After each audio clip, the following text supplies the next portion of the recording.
श्रीरामचन्द्रा करुणा समुद्रा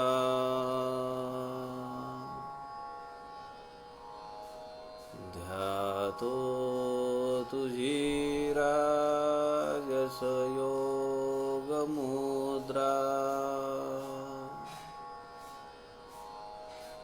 नेत्री नये रे तुझवीण निद्रा कै भेट शिवा मजला सुभद्रा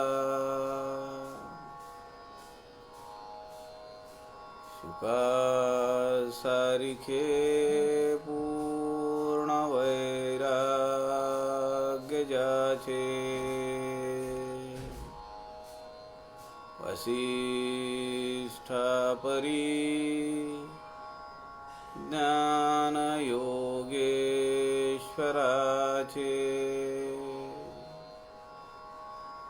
कवी वाल्मीकी सारिखा मान्य ऐसा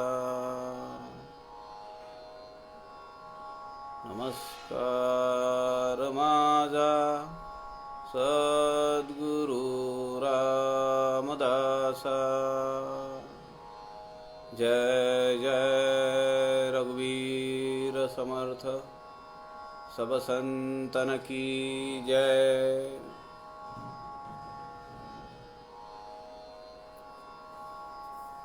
सज्जन हो नमस्कार। समर्थ रामदास स्वामींच्या अत्यंत कारुण्यमयी करुण रसानी ओतप्रोत असलेल्या करुणा स्तोत्रांचा विचार आपण सध्या करतो आहोत।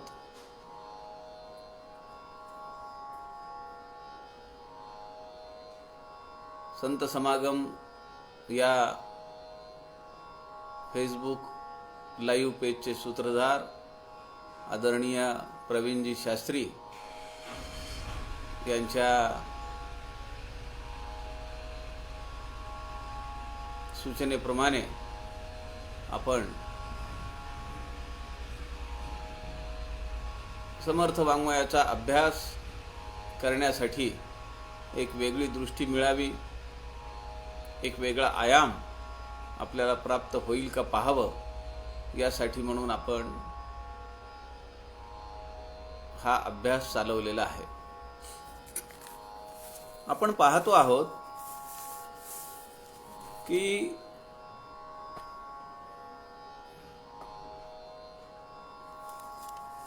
समर्थांच्या या सगळ्या करुणा स्तोत्रांमध्ये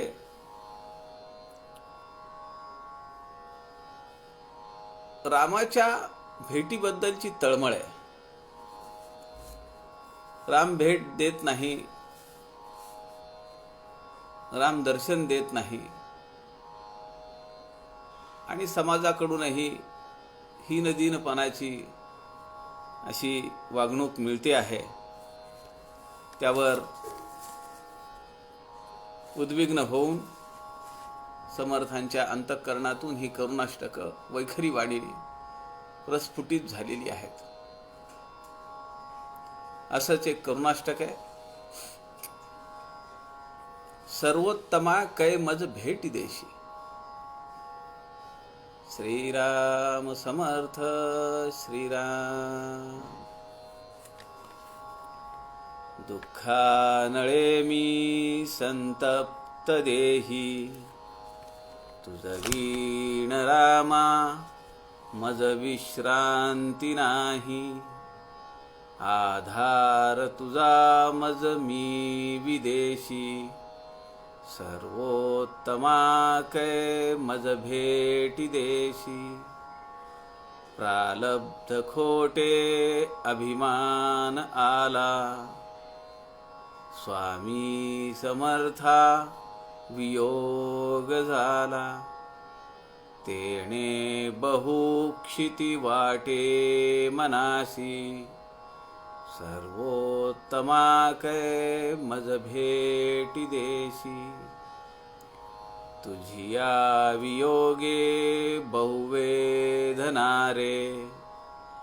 विवेक नाही आम्हा दिनारे, पडिला समंदू यादू जनेसी, सर्वोत्तमा कै मज भेटी देशी, संसार चिंता मज वाट तेरे, रामा प्रपंची मन जात सेरे, संसर्ग आहे इतरा जनासी, सर्वोत्तमा कै मज भेटी देशी. रामा, तू मला भेट कधी देणार आहेस? तू मला दर्शन कधी देणार आहेस? ही अर्थता समर्थांच्या या 4 कडव्यातून आपल्याला प्रत्येक शब्दात जाणवते.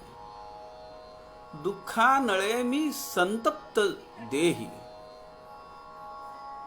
एक आळ आलाय माझ्यावर, मी जीव असण्याचा, आणि त्यातून मी दुःख भोगतो आहे. दुःखानळे मी संतप्त देही. माझ्या देहाला अनेक यातना होत आहेत, अनेक दुःख होत आहेत. आता हे जे दुःख आहे ते तुझं दर्शन झाल्याशिवाय त्यातून समाधान मिळणार नाही. तुझवीण रामा मज विश्रांती नाही. आधार तुझा मज मी विदेशी. मी एवढ्या लांब येऊन पडलो. मला अजून आठवतंय जांभेच्या बाहेरचं ते राम हनुमान मंदिर की ज्यामध्ये तू मला दर्शन दिलं होतंस. मला हनुमंताने ओढून तिथं नेलं होतं. माता जानकी सोबत होती, हनुमंतराय होते. तुझा मला आधार मोठा वाटला. आधार तुझा मजमी विदेशी, सर्वोत्तमा काय मज भेटी देशी. तू सर्वोत्तम आहेस, पुरुषोत्तम आहेस. तू कधी मला भेट देणार आहेस? कधी मला दर्शन देणार आहेस? प्रारब्ध खोटे अभिमान आला. माझं खोटं प्रारब्ध आहे. काही मागच्या जन्मीमध्ये काहीतरी चूक झालेली आहे, म्हणून मला ते भोगण्यासाठी यावं लागलेलं आहे. आपल्याला माहिती आहे, संचित कर्म, प्रारब्ध कर्म आणि क्रियमान कर्म, ते क्रियमान चांगलं व्हावं की जेणेकरून माझं संचित हे कमी कमी व्हावं, माझं प्रारब्ध चांगलं भोगावं.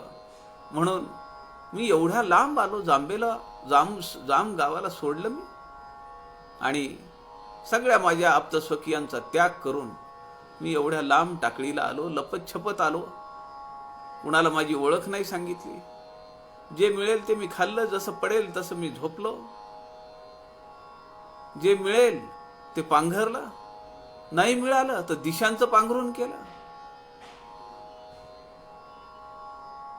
पण आता हे सहन होत नाही. कधी मला भेटशील? प्रारब्ध खोटे अभिमान आला. काय अभिमान झाला होता मला माहिती नाहीये, पण त्याच्यामुळे मला हे प्रारब्ध भोगावं लागतंय. आणि त्यामुळे, त्या अहंकारामुळे, अभिमानामुळे तुझं आणि माझी तुटातूट झाली आहे. स्वामी समर्था, वियोग झाला. तुझ्यापासून मी तुटलो. तुझ्या वियोगे जीवित्व आले. आपण पाहिलंय, तुझ्यापासून तुटल्यामुळे, तुझा वियोग झाल्यामुळे मला हे जीवपण भोगावं लागतंय. स्वामी समर्था, वियोग झाला तेणे बहु क्षिती वाटे मनासी. वियोग झालाय, अत्यंत दुःख भोगावं लागतंय. मानसिक दुःख आहे, शारीरिक आहे, वैचारिक आहे. अशा या सगळ्या ह्याच्यामध्ये रामा, सर्वोत्तमा, तू मला कधी भेट देशील? आता नाही मला राहावत. पडिला समंधू या दुर्जनेसी,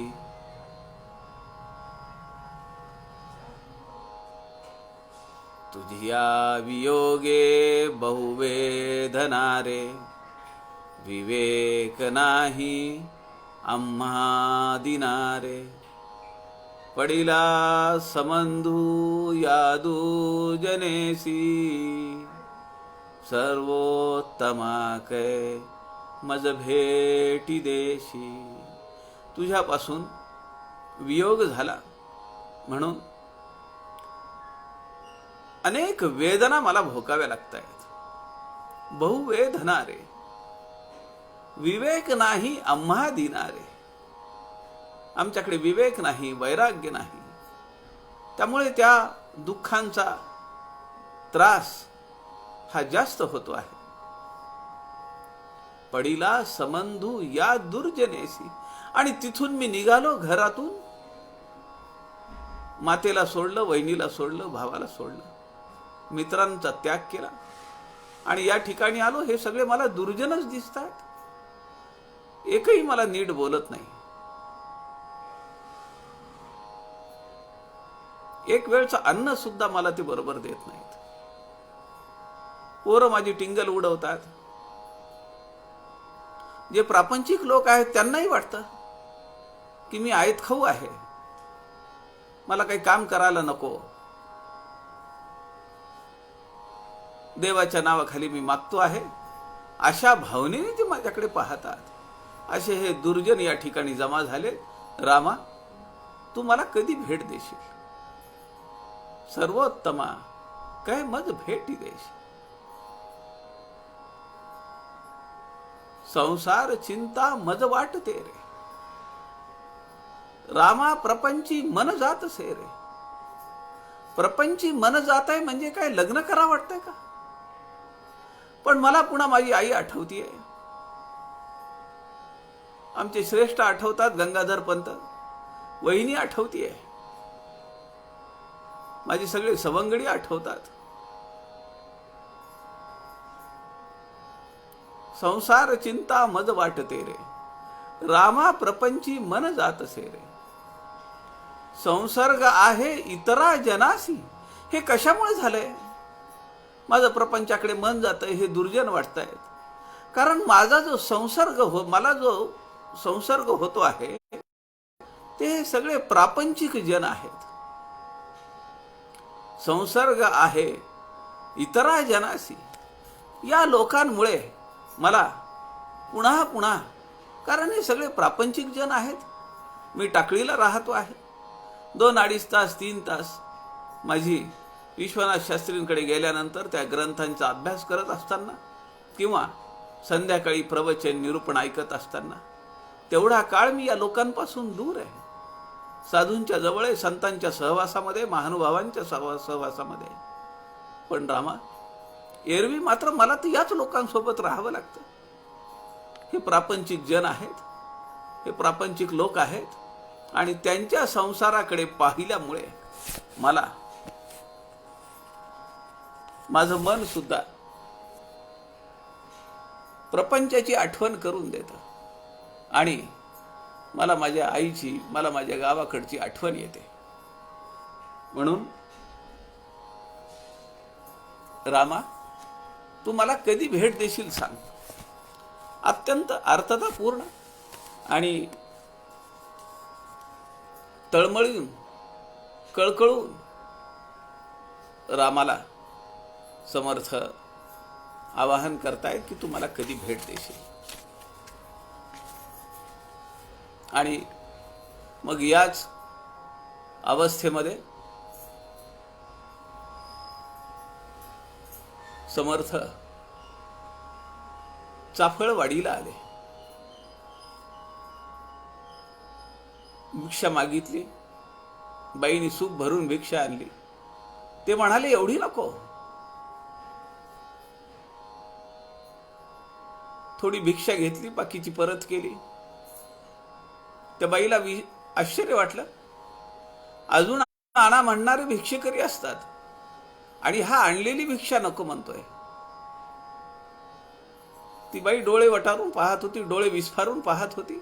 असा कसा हा भिक्षेकरी आहे, नको म्हणतोय. ती बाई म्हणाली, दुसरी काही भिक्षा पाहिजे का? ते म्हणाले, पाहिजे. आता बाईला अजून आश्चर्य वाटलं, अजून कसली भिक्षा पाहिजे? ते म्हणाले, मला भिक्षा पाहिजे, मला जागेची भिक्षा पाहिजे. ती म्हणाली, जागेची? काय राहायचंय का? राहण्यासाठी जागा पाहिजे का? ते म्हणाले, राहण्यासाठी पाहिजे, पण मला नव्हे, माझा राम येणार आहे राहायला.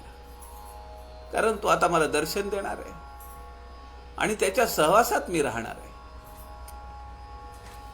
ती बाई म्हणाली, आमच्याकडे तर एवढी जागा नाहीये. गावच्या पाटलाकडे विचारा, सरपंचाकडे, पोलीस पाटलाला विचारा. समर्थांनी विचारलं, कुठं राहतात? त्या बाईने सांगितलं, जा पुढे असंच एक मोठा ओटा लागेल, त्याच्या शेजारीच त्यांची घरं आहेत. समर्थ तिकडे गेले. पायातल्या खडावा वाजत होत्या, गजर चालू होता, मानाच्या श्लोकांचा अव्याहतपणे उच्च रवामध्ये श्लोक म्हटले जात होते. समर्थांच्या लक्षात आलं की पारावर काही मंडळी बसलेली आहेत. समर्थ जवळ आले. जय जय रघुवीर समर्थ. त्या सगळ्या लोकांनी या नवीन अभूतपूर्व वेशामध्ये असलेल्या या गोसाव्याकडे पाहिलं. हातामध्ये असलेल्या चिलमी त्यांनी बंद केल्या, त्यांच्यात चालू असलेली चर्चा थांबवली आणि ते समर्थांकडे बघून म्हणाले, बाबा, भिक्षा आमच्याकडे काय मिळणार? एखाद्या घरासमोर जाऊन भिक्षा मागा. समर्थांनी बरोबर निहाळलं, इथं पोलीस पाटील आहेत, सरपंच आहेत, गावचा मुखिया आहे. समर्थ म्हणाले, मला भिक्षा पाहिजे, पण ती तुमच्याकडून पाहिजे.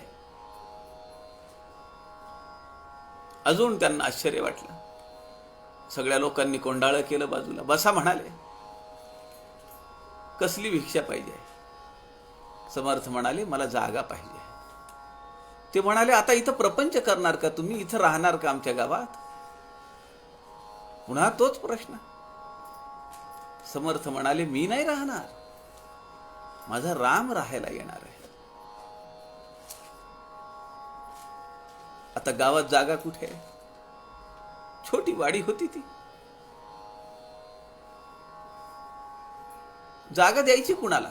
कुणाची जागा द्यायची आणि कशासाठी द्यायची? तर राम राहायला येणार आहे. अहो, असलेली मंदिर तोडफोड चालू आहे, मंदिरातल्या मूर्त्या काढून त्यांची विद्रूपता करणं चालू आहे, विटंबना करणं चालू आहे. अशा काळामध्ये, अशा भयानक विपरीत परिस्थितीमध्ये हा एक बाबा येतोय, तो म्हणतोय की माझा राम राहायला येणार आहे, आणि कुठली जागा द्यायची? गावकऱ्यांनी तो खल केला, थोडा चर्चा केली. ते म्हणाले, म्हणतायत तर द्या ना, काय हरकत आहे? अरे पण कुणाची जागा द्यायची? ती स्मशानाकडची जागा द्या म्हणली, ती कुणाचीच नाहीये. आणि ती जर जागा दिली तर आपल्यावर बालंटही येणार नाही की तुम्ही जागा दिली आहे, कारण ती आपल्या गावच्या अखत्यारीतच येत नाहीये. उद्या कोण मुसलमान सरदार येऊन आपल्याला विचारणार नाहीये, आपल्याला काय भीती आहे? हलवायच्या घरावर तुळशीपत्र, आपलं काय जात आहे?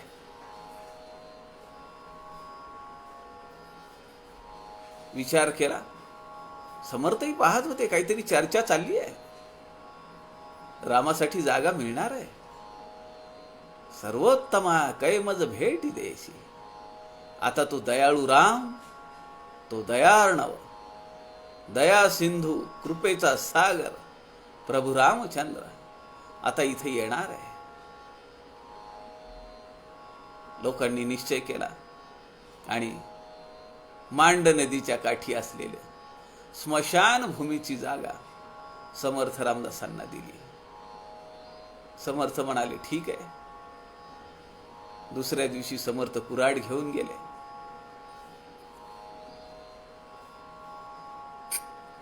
काही गुराख्याची मुलं तिथं होती.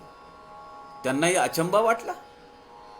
गोसाव्याच्या वेशामध्ये असलेला हा माणूस हातात कुऱ्हाड घेऊन काय करतोय. सप सप सप सप सगळी झाडं तोडून काढायला चालू केली. पोरांना कुतूहल वाटलं. पोरं जवळ आली. समर्थ म्हणाले, थोडी मदत करा, राम येणार आहे. ही झाडं उचलून पलीकडे नेऊन टाका. पोरांनाही मजा वाटली. पोरांनी गाडा गाडा केला झाडांचा आणि पलीकडे नेऊन टाकले. गावातल्या लोकांनी बघितलं, टेकडी साफ होतीये. गावातली लोक हळूहळू पुढे आली आणि अक्षरशः तोच गाव नव्हे, चाफळवाडी नव्हे, आजूबाजूच्या पंचक्रोशीतली लोक जमायला लागली. मग त्या लोकांचा स्वयंपाक करणाऱ्या बाया बापड्या आल्या. भाकरींची चवड लागायला लागली. कुणी विटा भाजतंय, कुणी माती मळतंय, कुणी पाणी आणतंय, कुणी पाखाली भरून वाहतंय, कुणी कालवतंय, कुणी बांधाबांध करतंय. असं सगळं ते काम करत असताना समर्थांना मोठा आनंद वाटत होता. सगळे समर्थ शिष्य गोळा झाले आणि हळूहळू एक वेगळं रूप त्या टेकडीने घेतलं. असंख्य क्षुद्र देवता होत्या. त्या सगळ्या क्षुद्र देवता समर्थांनी मांड नदीमध्ये विसर्जित केल्या. मांडी एवढं पाणी आलं तर पलीकडे जाता येत नाही, म्हणून ती मांड नदी. आणि बाजूला स्मशान. ती जागा समर्थांना रामाच्या आगमनासाठी दिली. समर्थांनी त्या सगळ्या क्षुद्र देवता जलार्पण केल्या. हे सगळं काम करणारा एक नारोबा होता आणि त्या नारोबाला भोवळ आली. तोंडात पाणी जाईना, अंग ताठर झालं, डोळे उघडे ना, शुद्ध गेली. सगळे लोक घाबरले, म्हणाले काहीतरी देवाचा कोप झाला. समर्थांच्या कानावर ही घटना आली. समर्थ म्हणाले शिष्यांना, त्या नारोबाला घेऊन या. कमंडलूतलं पाणी घेतलं, रामनामाचा जप केला आणि सगळ्या अंगभर शिंपडलं. नारोबा जागा झाला. म्हणाला, उद्यापासून मी घरी नाही जाणार स्वामी, मी इथंच राहणार, रामाचं मंदिर बांधणार. सगळ्यांना मोठा आनंद झाला. बघता बघता राम मंदिर उभा राहिलं. आता लोकांना प्रश्न पडला, राम येणार कधी? आणि त्या अर्थतेपोटी समर्थांच्या तोंडून जे काव्य बहरलं, जे कारुण्य स्तोत्र वैखरीत वाणीतून शब्दबद्ध होऊन बाहेर पडलं. मी चाफळला गेलेलो आहे. नंतर चाफळ पेट झाली. मी काल तुम्हाला म्हणालो की कराडला माझे नातेवाईक असतात. मी त्यांच्याकडे जातो. वर्षातून 2-3 वेळा तरी जातो. कराड सज्जन हो फार पुण्यभूमी आहे. समर्थांचे चरित्रकार सदाशिव खंडो आळतेकरांचं ते गाव आहे. कृष्णा माईचं मंदिर असलेलं ते कृष्णा काठ आहे. स्वाध्याय साधना अप्रतिम ग्रंथ. त्या ग्रंथाचे कर्ते पूपाम गोखले, बाबूराव गोखले हे कराडचे, ज्यांनी सज्जनगडावर वीज आणली, दिवे आणले. सह्याद्री हिमालयाच्या मदतीला धावून जातो ही म्हण ज्यांनी राजकारणात रुजवली, ते आदरणीय यशवंतरावजी चव्हाण, की ज्यांच्या मातोश्री रोज समास वाचल्याशिवाय झोपत नसत, ते यशवंतराव चव्हाण कराडचे. श्रीधर स्वामींचा एक मठ आहे कराडमध्ये. श्रीधर स्वामी तिथे गेले आणि त्यांच्या लक्षात आलं की काही परित्यक्ता आहेत, महिला आहेत, त्यांना कुणीच तारणहार नाही. अशा परित्यक्त्या महिलांसाठी एक मठ श्रीधर स्वामींनी उभा केला. परमपरिव्राजकाचार्य भगवान सद्गुरू श्रीधर स्वामींचे पाय या शहराला लागलेले आहेत. अहो एवढंच नव्हे, ब्रह्मचैतन्य गोंदवलेकर महाराज त्या ठिकाणी आलेले आहेत. त्यांच्या हस्ते स्थापित झालेलं राम मंदिर कराडमध्ये आहे. कृष्णा कोयनेचा अत्यंत पवित्र आणि अद्भुत असा संगम आहे. अशा या पुण्यभूमीमध्ये दासबोध सखोल अभ्यास करणारे काही पुण्यवंतही आहेत. ते आपल्या व्यासपीठावर आहेत, दररोज श्रवणाला असतात. समर्थ भक्त वैशाली देशपांडे, समर्थ भक्त प्रतिभा पोरे, समर्थ भक्त संजीवनी कुलकर्णी, ही सगळी मंडळी कराडातली आहे. अत्यंत सुरेख अभ्यास करतायत, दासबोध सखोल अभ्यास. वैशाली देशपांडे लेखिका आहेत, आकाशवाणीवर त्या बोलतात. असा समर्थांच्या त्या पावन भूमीमध्ये, ब्रह्मचैतन्य गोंदवलेकर महाराजांच्या भूमीमध्ये, सद्गुरू श्रीधर स्वामींच्या पावन स्पर्शाने पुनीत झालेल्या त्या भूमीमध्ये ही सगळी मंडळी राहत आहेत. आणि तिथं मी वर्षातून 2 वेळा तरी जातो निश्चित. आमचे भाचे तिथं असतात, अतुल लाड, अनंत लाड. तेही मोठं काम करतात. उपासना मंडळ आहे त्यांचं. ब्रह्मचैतन्य गोंदवलेकर महाराजांची ओवीबद्ध चरित्र वाचणारे 60 गट आहेत आणि एका गटामध्ये 13 जणांचा समावेश आहे. 130 जणांचा समावेश आहे. जवळपास 780 लोक, 800 लोक महाराजांची उपासना करतायत. असं अत्यंत पवित्र हे क्षेत्र आहे. आणि या ठिकाणी मी जातो आणि तिथूनच मी चाफळला गेलो आणि ते मी पाहिलं. अहो, समर्थ 40-42 वर्ष चाफळात राहिलेले. अक्का स्वामी तिथं घडल्या, वेणा स्वामी तिथं घडल्या, अनेक शिष्य प्रशिष्य तिथं घडलेत. तिथं जवळ कुबडी तीर्थ आहे, तिथं जवळ शिंगणवाडी आहे. आज संध्याकाळच्या प्रवचनामध्ये शिंगणवाडीचा तो परिसर, समर्थांनी दिलेला शिवाजी महाराजांना अनुग्रह, ते आपण स्लाइड पाहणार आहोत. आज संध्याकाळच्या प्रवचनामध्ये मी ती सगळ्या स्लाइड, आपले जे सूत्रधार आहेत, डिजिटल मठ, समर्थांचा डिजिटल मठ सध्या जो कार्यरत आहे या सध्या लॉकडाऊनच्या परिस्थितीमध्ये, त्या डिजिटल मठाच्या सूत्रधारांकडे ही सगळी फोटो मी पाठवली आहे. जोगळेकरजी, आपले आनंदजी जोगळेकर, हे सगळे फोटो आपल्याला दाखवतील. आणि मंदिराचं बांधकाम झालंय.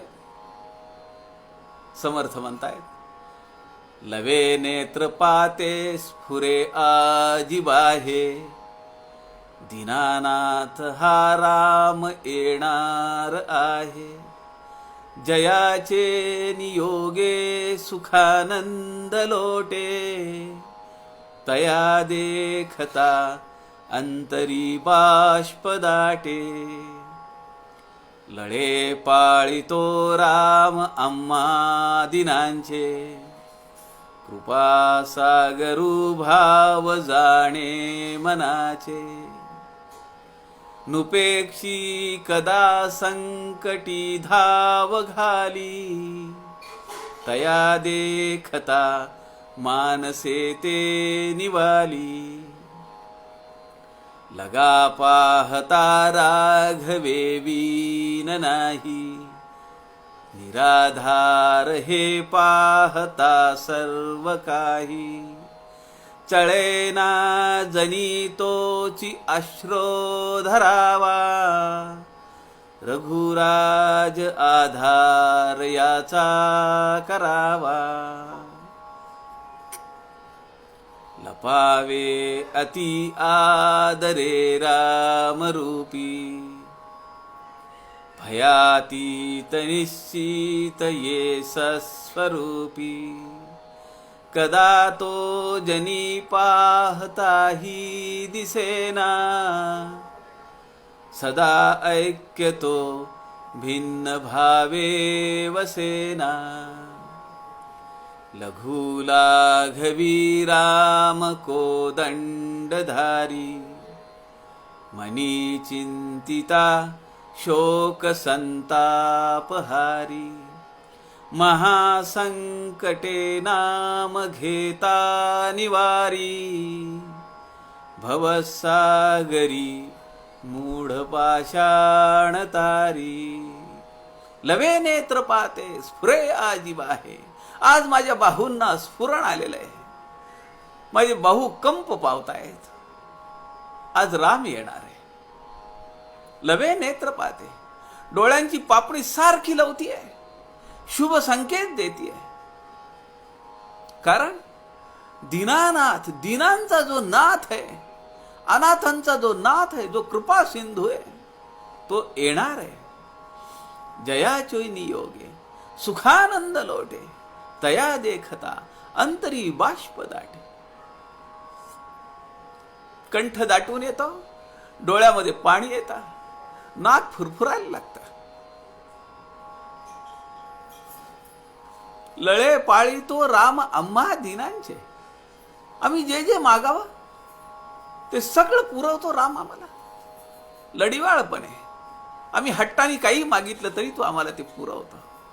कारण त्याला माहिती आहे त्याच्याशिवाय आम्हाला आमचा त्राता कुणी नाहीये. कृपा सागरू भाव जाणे मनाचे. तो आमच्या मनाचं जाणून घेतो. त्याला माहिती आहे मोठ्या कष्टाने आम्ही या ठिकाणी, या स्मशानामध्ये आम्ही मंदिर उभा केलेलं आहे. सगळ्या क्षुद्र देवतांना जलार्पण केलेलं आहे. त्या क्षुद्र देवतांचा एक प्रतिनिधी म्हणून तो भैरोबा आम्ही ठेवलाय. आणि आजही एवढ्या वर्षानंतर सुद्धा रामाचा रथ फिरून आल्यानंतर दशमीच्या दिवशी रामावरून ओवाळलेला दही भाताचा नैवेद्य त्या भैरोबाला आहे. आपण कधी चाफळला गेला असाल, जायलाच पाहिजे. समर्थ 40-42 वर्ष राहिले त्या ठिकाणी जायना. बाजूला रामघळ आहे. अहो काय निसर्ग आहे. त्या रामघळीमध्ये आपण मस्तपैकी झोपू शकतो अशी व्यवस्था आहे. थंडगार वार आहे. झरोका आहे. तिथून लक्ष ठेवता येतं आजूबाजूला सगळीकडे. बाजूला शिंगणवाडी आहे. तिथं खडीचा मारुती आहे. कुबडी तीर्थ आहे.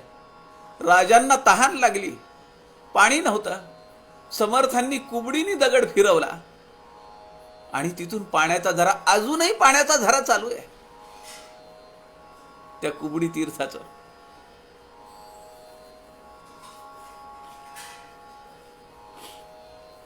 पाणी पिऊन आपला देह आपण पवित्र केला पाहिजे.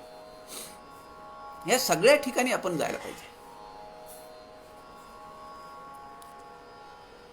लगा पाहता राघवे वीण नाही, निराधार हे पाहता सर्व काही. त्याच्याशिवाय काय? चळे ना जनी तोची आश्रो धरावा. तो अचल आहे. तोच आश्रय आहे सगळ्यांचा. लपावे अति आदरे रामरूपी. आपलं सगळं अस्तित्व संपलं पाहिजे आणि आपलं सगळं अस्तित्व जाऊन त्याच्या रूपामध्ये आपण विलीन झालं पाहिजे. त्याच्या वियोगामुळे तर जन्म आला. तुझ्या वियोगे जीवित्व आले, वरपांगे दुःख झाले. लघु लाघवी राम कोदंडधारी. अत्यंत छोट रूप आहे. लाघवी आहे, मोहक आहे. तुम्हाला मी सांगतो, समर्थांनी डोहामध्ये बुडी मारली आणि 2 मूर्त्या काढल्या. एक गडावरची अंगलाई देवी आणि दुसरी मूर्ती ही रामाची आहे. आपण जर पहिल्यांदा पाहाल तर तुम्हाला असं वाटेल की ही तर कमळावर असलेली, उभी असलेली ही विष्णूची मूर्ती आहे, राम तर नाहीये. पण नीट पाहिलं पाहिजे सूक्ष्म पद्धतीनं.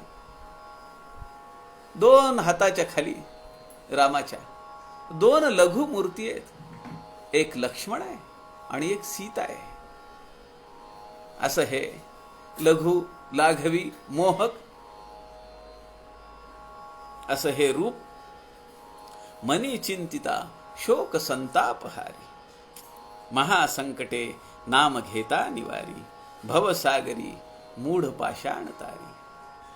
अहो, या कराडच्या बाजूलाच हे चाफळ आहे.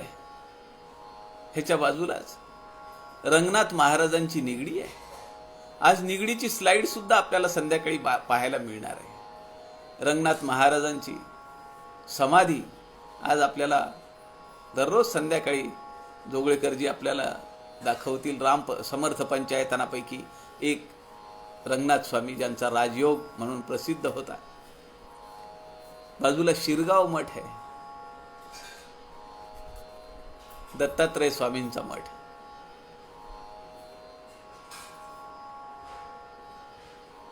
या मठाच्या परंपरेत अनुग्रहित असलेल्या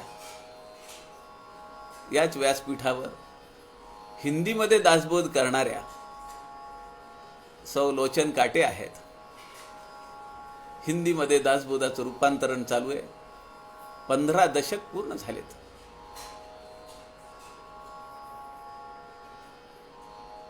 अशी मोठमोठी मंडळी आपल्या सोबत आहेत, याचा अभिमान वाटतो. शिरगाव मठामध्ये जायला पाहिजे. कल्याण स्वामींचे धाकटे बंधू, ज्यांनी प्रपंच केला. अहो, त्या मठाच्या बाहेर या 2 भावांनी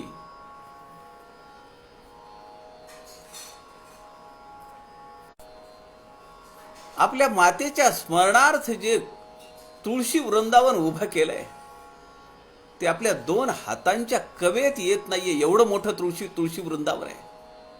2 हातांच्या कवेत येत नाही. अगदी मठाच्या दारातच आहे. दत्तात्रय स्वामींची समाधी आहे. त्या समाधी मंदिरातून बाजूला जी 150 फुटावर 100 फुटावर जी विहीर आहे, त्या विहिरीत जाण्यासाठी रस्ता आहे. तिथून 200 फुटावर समर्थ स्थापित मारुती आहे. ती जागा 10 पायऱ्या उतरून खाली जावं लागतंय. एक 5-7 फूट तरी खोल आहे. भीती वाटते खाली उतरताना. त्या ठिकाणी दत्तात्रय स्वामींनी, कल्याण स्वामींनी, समर्थांनी साधना केलेली आहे, ध्यानधारणा केलेली आहे. खूप सुरेख परिसर आहे हा.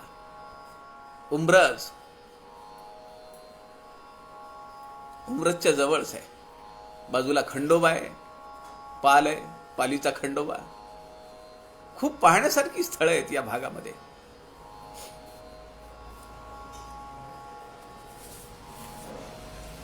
यानंतर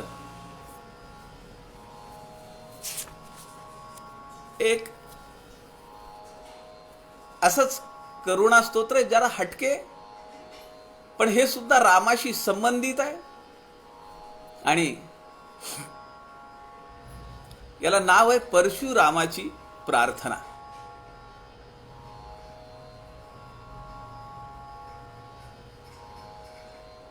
मी सांगण्यामध्ये जर तुम्हाला एवढा आनंद होत असेल, तर तिथं गेल्यानंतर किती आनंद होईल पहा. जायलाच पाहिजे. या सगळ्या ठिकाणी आपण जाऊन आमच्या नांदेडच्या भाषेत बोलायचं, सचखंड गुरुद्वारा साहिबच्या भाषेत बोलायचं, तर आपण मत्था टेकून यायलाच पाहिजे. हो, अण्णाबुवा कालगावकरांची समाधी सुद्धा तिथं आहे. आणि योगायोग तुम्हाला सांगतो, आज एक फोटो मी जोगळेकरांना पाठवलाय की जो आपल्या दररोजच्या प्रवचनामध्ये आपल्याला पाहता येईल. परमपूजनीय अक्का स्वामी वेलणकर, द्वावा केळकर, सुनील दादा चिंचोळकर आणि अण्णाबुवा कालगावकर, ही सगळी मंडळी सज्जनगडावर 1985ला दासबोध सखोल अभ्यासार्थींचा कार तो मी पाठवलाय आज. अण्णाबुवा कालगावकरांचं आपण त्यांचं अत्यंत ऊर्जस्वल असं देदीप्यमान असा साधकाला अत्यंत मार्गदर्शक असं एक छोटं पुस्तक आहे. 50-60 पानांचं पुस्तक आहे. झाले साधनाचे फळ. ते आपण वाचायलाच पाहिजे. मिळवा. कुठून मिळेल कसं मिळेल ते पहा. झाले साधनाचे फळ. ते पुस्तक तुम्ही वाचा. साधना काय असते. दररोज एक दासबोधाचं पारायण.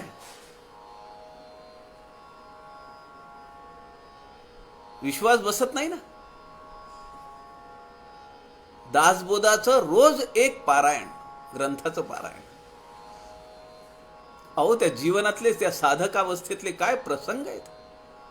अत्यंत ऋषितुल्य व्यक्तिमत्व. अण्णाबुवा कालगावकर.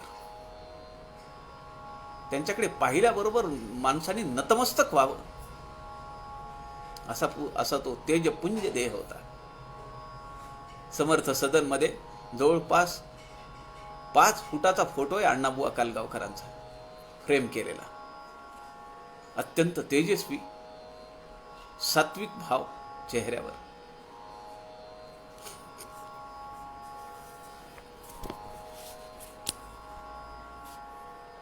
समर्थ एक तक्रार करतायत आणि ती तक्रार परशुरामांच्या बाबतीत आहे. ती तक्रार ज्या काव्यात आहे ते करुणा स्तोत्र आपण पाहूया. महाकोप अग्नी रुसे जामदग्नी समर्था तया जाणिजे सर्व सुज्ञी सदा सर्वदा घेत से नाम तुझे वरिष्ठा स्वभावेची हे गोत्र माझे वसे सागराचे तिरी सूत तुझा समाचार तो घेत नाहीच माझा तयाला बहुता परिशीक वावे स्वभावेची ओढेल ऐसे करावे किती एक मागे बहुयुद्ध केले किती वेळ या ब्राह्मणा राज्य दिले अकस्मात सामर्थ्य ते काय झाले युगासारिखे काय नेणो विझाले चिरंजीव आहेसी ऐसे वदंती समर्था तुझे चित्ती काठिन्य कीती तुझे नामधारी तुला हे कळेना कृपाळूपणे चित्त कैसे वळेना नको रे उदासीन हे वाक्यमानी समर्था असावे बहुसाभिमानी करावी दीनानाथ हे सत्यवाचा तुला चिंतितो दास मी राघवाचा. जमदग्नी ऋषींकडे केलेली तक्रार आहे आणि काय संदर्भ लावलाय कसं नातं जोडलंय. महाकोप अग्नी ऋषी जमदग्नी अत्यंत कोपिष्ट असलेले जगदमनी जमदग्नी ऋषी आपल्याला माहिती आहे. आमच्या शेजारी अनुसया माता आहे रेणुका माता आहे. त्यामुळे त्यांच्या कोपाचा परिणाम प्रभाव काय झाला ते आम्ही फार जवळून पाहतो. साधारण 160-170 किलोमीटरवर नांदेडहून आदिमातेचं ठाणा आहे माहूरगड. महाकोप अग्नी ऋषी जामदग्नी समर्था तया जाणीजे सर्व सुज्ञी. तुला सगळेजण जाणतात. तुझ्या कोपिष्ट स्वभावाला घाबरतात. तुझी तपस्साधना किती आहे. सदा सर्वदा घेत असे नाम तुझे वरिष्ठा स्वभावेची हे गोत्र माझे. अरे माझं आणि तुझं गोत्र एक आहे ना. जमदग्नी ऋषी, तुमचं आणि माझं गोत्र एक आहे, कारण माझंही गोत्र एक आहे, जमदग्नीच आहे. समर्थ म्हणतायत वसे सागराचे तिरी सूत तुझा. समर्थ कुठे आहेत आता? कोकणात आहेत. आणि तिकडे परशुराम भेटत नाहीये. की लोक म्हणतात परशुराम भेटतो, पण तो भेटत नाहीये, तो लक्ष देत नाहीये. म्हणून परशुरामांच्या वडिलांकडे तक्रार आहे. वसे सागराचे तिरी सूत तुझा, चिपळून, कोकणामध्ये चिपळून, आणि सागराच्या तीरावर आहे. तिथं तुमचा मुलगा राहतो परशुराम नावाचा. वसे सागराचे तिरी सूत तुझा, समाचार तो घेत नाहीच माझा. मला बोलत नाही, मला विचारत नाही, मला येऊन भेटत नाही, मला दर्शन देत नाहीये. किती गोड तक्रार आहे. आणि कसा संदर्भ लावलाय, कसा संबंध लावलाय. बहुतापरी शिकवावे, त्याला काहीतरी सांगा ना, समजवा त्याला. तयाला बहुतापरी शिकवावे, स्वभावेची ओढेल ऐसे करावे. त्यांनी मला जवळ ओढलं पाहिजे, माझा त्याचा स्वभाव बदलला पाहिजे, मला दर्शन दिलं पाहिजे, माझं हवं नको ते बघितलं पाहिजे. मी एवढ्या लांब आलोय आता, माझं गाव कुठे, माझी जन्मभूमी कुठे, माझी कर्मभूमी कुठे, मी एवढ्या लांब आलो आणि परशुराम मला भेटत नाही. किती एक मागे बहुयुद्ध केले, किती वेळ या ब्राह्मणा राज्य दिले, किती वेळा त्यांनी निशस्त्र क्षत्रिय निक्षत्रिय केली भूमी. 21 वेळा एवढा पराक्रम गाजवलेला आहे. अकस्मात सामर्थ्य ते काय झाले आणि कुठे गेलं ते सामर्थ्य सगळं. साधे मला दर्शन देत नाहीये. चिरंजीव आहेसी ऐसे वदंती, समर्था तुझे चित्त काठिन्य किती. तुझे नामधारी तुला हे कळेना, कृपाळूपणे चित्त कैसे बळेना. अरे मी नाव घेतलेलं आहे ना. यात रामाला सुद्धा संकेत आहे. तुझे नामधारी परशुराम आणि रामदास, आम्ही तुझ्या नावाचं धारण केलेलं आहे. आम्ही सगोत्र आहेत. त्यांनी तुझं नाव धारण केलंय, मी पण तुझं नाव धारण केलंय. मग तू पण लक्ष देत नाहीये. कृपाळूपणे चित्त कैसे बळेना, नको रे उदासीन हे वाक्य मानी. समर्था असावे बहुसाभिमानी. पण असू दे, उदासीन होऊ नकोस. मी उदासीन झालोय, मला औदासीन्य आलंय, म्हणून हे मी बोलून गेलो बर का रामा. पण समर्था श्रीरामा घेतला पाहिजे. मी तुमचा भक्त आहे. तुम्ही दया सिंधू आहात, दयार्णव आहात, कृपा सिंधू आहात, कैवल्यदानी आहात. नुपेक्षी कदा भक्ताभिमानी आहात, नुपेक्षी कदा दासाभिमानी आहात. करावी दीनानाथ हे सत्यवाचा. तुम्ही आमचे आश्रयदाते आहात, आमचे पालक आहात, तारणहार आहात. हे ब्रीद आहे तुमचं आणि ते सत्यात तुम्ही आणलं पाहिजे. तुला चिंतितो दास या राघवाचा. जय जय रघुवीर समर्थ. राहिलेली करुणाष्टक उद्याच्या सत्रामध्ये दुपारी 3 ते 4 या काळामध्ये आपण पाहूया. आपल्या सगळ्यांच्या हृदयस्थ परमेश्वरास नमस्कार करतो. झालेली सेवा समर्थांच्या चरणी अर्पण करतो. जय जय रघुवीर समर्थ.